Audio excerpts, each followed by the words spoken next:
Hello, my name is Dylan Rivera, and I will be speaking about Fort Lee Historic Site. And my information came from two databases that I found on two articles that I found on the UTPB library and the databases. And one was called Texas Historic Forts, and the other one was called Forts of the Big Bend.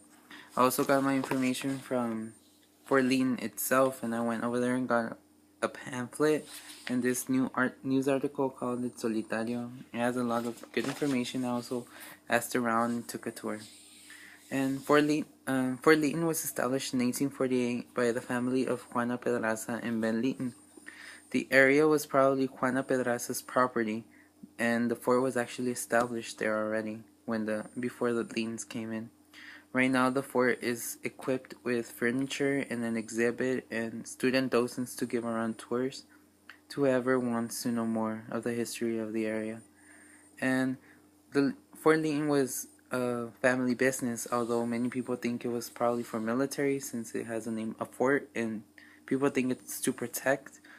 But no, it was actually just a family business and the home to the Leatons and later on the Burgesses. And the fort was actually already built when the Leetons came in and took over, and it was called El Fortín de San Jose, and it was basically a place of religious where people could come in, do their religious activities, and they were mostly Catholic at the time. So it was a good place for the Leetons to make their business. They basically just came in, remodeled a little bit, and made it perfect for their intents and purposes. And it was established as as a business. It was a perfect place because it's right in the middle of the Chihuahuan Trail. The Chihuahuan Trail starts in Chihuahua and ends in San Antonio, or vice versa.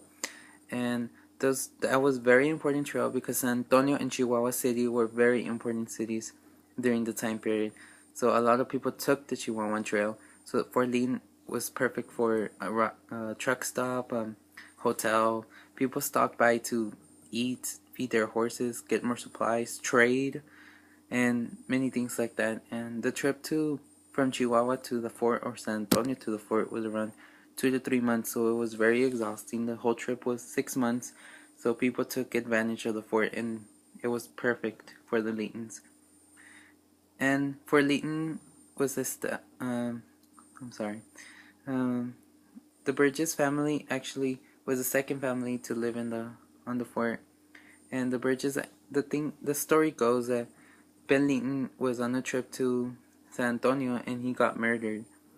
And Juana couldn't take care of the fort by herself, so she remarried Edward Hall. And the Burgess family later sent to kill Edward Hall because of some money problems. So what they did was they killed Edward and they took over the fort, and they basically just kicked Juana out of the fort. And it was very chaotic. There's other signs of revenge that Leeton's kids later killed one of the Burgesses, but no actual records are found.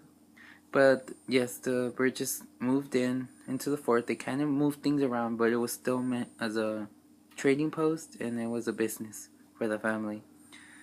And the fort is actually equipped with a lot of interesting artifacts. It has a museum and a very interesting gift shop where you find things around the area. All the rooms have furniture or artifacts from that time period. And as I was told, there is nothing in that fort that is not from that time period. So it's very interesting to look at. And just for anybody who wants to look around and learn more about the history of the fort, it is perfect to stop by and take a tour. Student docents are on site on weekends, ready to give tours and give very valuable information. And they also are equipped with a lot of pamphlets. Like I said, I got all of this from Fort Leaton. So it's very informational and very historic. And well, thank you for your time. Thank you.